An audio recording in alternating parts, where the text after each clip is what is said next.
നമസ്തേ നമസ്തേ.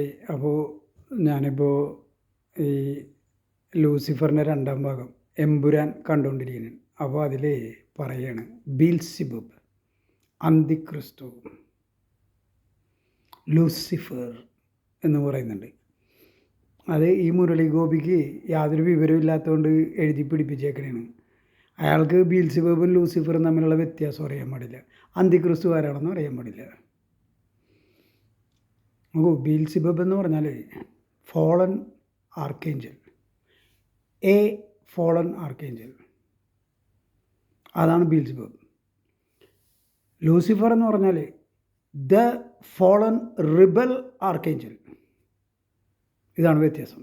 നിങ്ങൾ മെറിയം വെബ്സ്റ്റർ എടുത്ത് നോക്കൂ, ഞാനീ പറയുന്നത് പ്രകാരം നിങ്ങൾക്ക് കാണാൻ കഴിയും. ഇതൊന്നും നോക്കാണ്ട് ഈ മുരളി ഗോപി എന്തെല്ലാം പൊട്ടത്തരമാണ് വിളിച്ച് പറയുന്നത്. പിന്നെ ആൻറ്റി ക്രൈസ്റ്റ്, അത് വേറെ. അത് ആൻറ്റി ക്രൈസ്റ്റ് എന്ന് പറയുന്നത് ബീൽസിബൂബുമല്ല ലൂസിഫറുമല്ല. ക്രിസ്ത്യൻസിൻ്റെ വിചാരം ലൂസിഫറാണ് ആൻറ്റി ക്രൈസ്റ്റ് എന്നാണ്. പക്ഷേ അത് തെറ്റാണ്. കാരണം ബൈബിൾ പ്രകാരം it stands for A man's name എന്നാണ് പറയുന്നത്. ഏത് 666 എന്ന് പറഞ്ഞ റിഡിൽ അവിടെ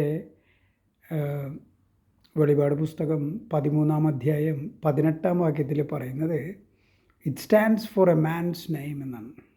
അവിടെ അന്തിക്രിസ്തുവിനെ കുറിച്ചാണ് പറയുന്നത്. അപ്പോൾ അന്തിക്രിസ്തു എന്ന് പറഞ്ഞാൽ മനുഷ്യനാണ്. ബീൽസിബബും ലൂസിഫറും മനുഷ്യരല്ല, പിശാചുകളാണ്.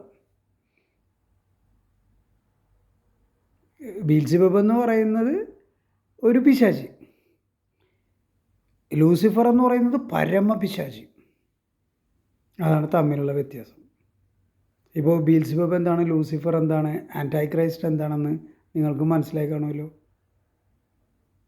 ഈ മുരളി ഗോപിക്ക് ഇത് എങ്ങനെ അറിയാനാണ്? അയാൾ ഹിന്ദു അല്ലേ, അയാൾ ഇതൊക്കെ എങ്ങനെ അറിയാനാണ്? ഇമ്പോസിബിളാണ് ഇത് അറിയുക എന്നുള്ളത്. ഇമ്പോസിബിളായിട്ടുള്ള കാര്യമാണ്.